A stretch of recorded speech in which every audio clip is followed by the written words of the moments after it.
look for good governance when shopping for a second passport.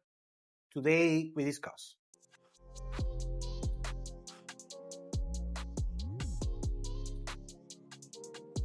Something that I see on this particular business and industry regarding passports, residencies, uh, digital nomads, travelers, and so on.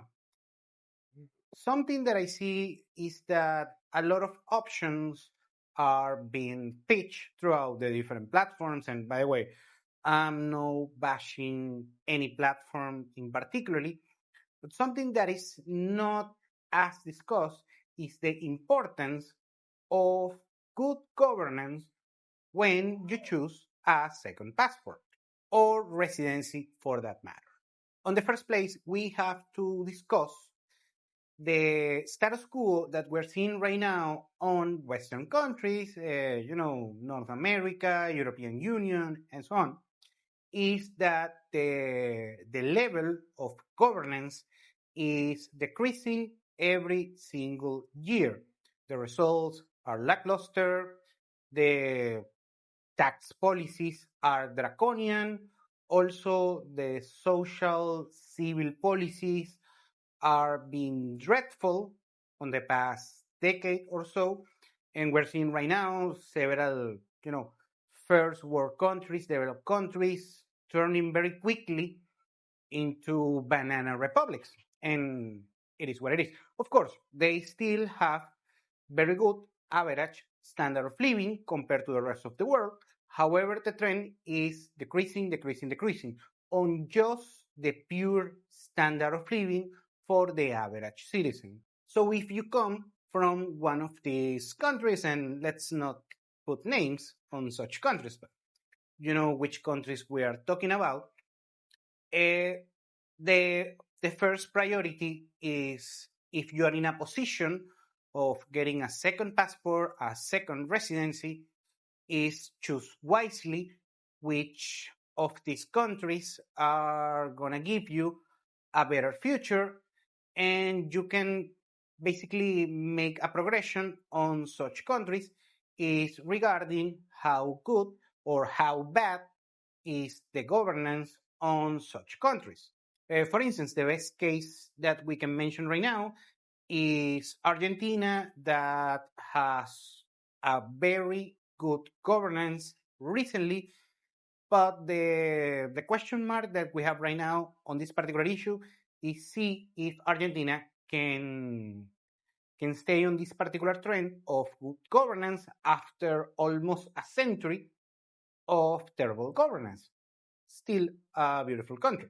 Also, we have the example of Dubai and the Emirates overall, that they have an excellent governance right now, and since the past 3 decades, basically since the country is a brand new country for historical terms, and they have done a bunch of things right regarding infrastructure, legal framework, also on tax policies.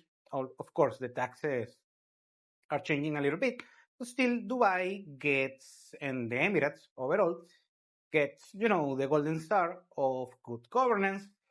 But still, the main issue over there is regarding getting the passport, because it's a quite hard feat to accomplish.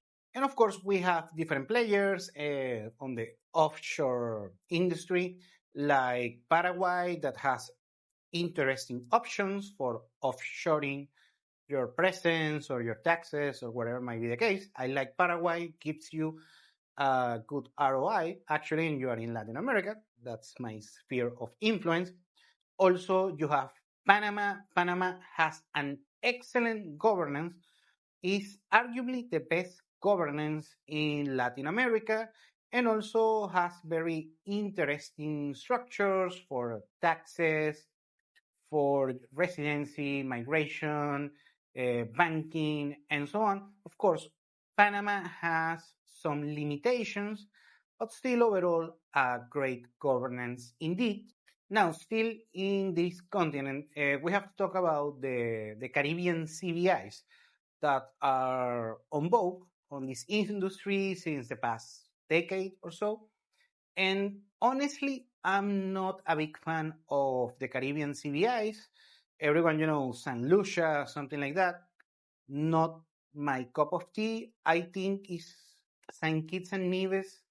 They have an interesting structure, legal framework, and so on for particular clients, for particular structures, depending on who you are, what you do.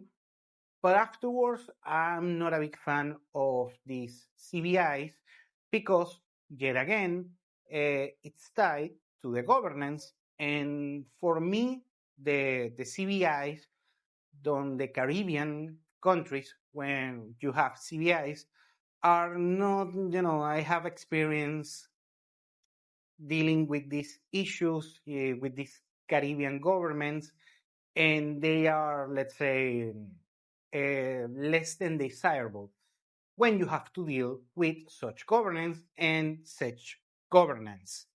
Then you have Europe and specifically the European Union, that, of course, Europe is, depending on the country, of course, uh, beautiful countries, but you have 27 different countries. So depends on your particular preference. But regarding governance, of course, depends on the country, has been, decreasing slowly on the past decade or something, decade and a half, and the performance has been lackluster. Also, you have the tax framework that is not particularly desirable, and also some other policies that I'm not a big fan. Anyways, basically, each particular country has their own program of migration. Migration is something that in most countries the legal framework is terrible and has to be said. Also, the governance is gonna depend on the future on such country, how good or how bad the governance will be at any given country. Is the risk that you take when you are offshoring, basically getting a second passport, a second residency, your taxes, and so on, and also your lifestyle, of course, that are really the most important thing. But the main question for me is always the same: is how good or how bad the governance on such country will be on the near future. And of course, also depends on how much you are investing on your particular experience abroad. Because, for instance, if you invest on a Malta passport that costs around 1 million euros, that's the ballpark number, everything that you're going to spend, you want the best governance possible in the future. I don't know if that will be the case, but we have to wait and see.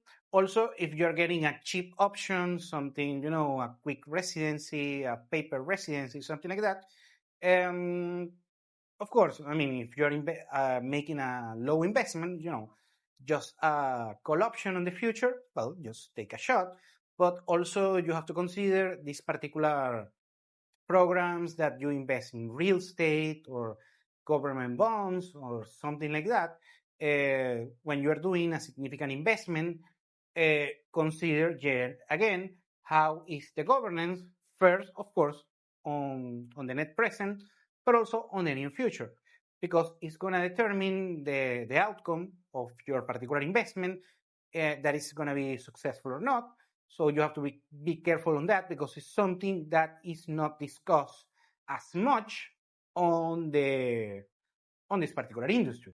And lastly, you also have to consider the budget that you have for of each and one of these particular options regarding getting a residency or something like that, because not necessarily the one is 0% or a very low fee is going to be necessarily the best. For instance, just a particular case, Dubai and the Emirates, that they give you a very good deal regarding taxes, and also a great place. Dubai and the Emirates. awesome places. The issue is that just on sheer cost of living, depending on who you are, on your particular cost structure, weekly cost structure or monthly cost structure, as you want to see it, and what you are saving in taxes, maybe you are overspending on your particular, basically, basket of goods and services. So maybe a cheaper option that would be Paraguay. You can also get a significant, cents on the dollar, a similar tax treatment. Now, I'm not saying that for that particular reason Dubai is bad or Paraguay is good. It's just, these things that you have to consider when you are making these particular offshore decisions. Anyways, that will be the lesson for today. When you are choosing a particular passport or a particular residence, please evaluate how good or how bad is the governance on such countries, because it's gonna determine the outcome of such investment that could be time-wise, money-wise, energy-wise, and so on. Thank you for watching Continental Insider. Please like, share, and subscribe. Follow us on social media, and if you want to work with us, continentalinsider.com. Thanks again, and have a nice day.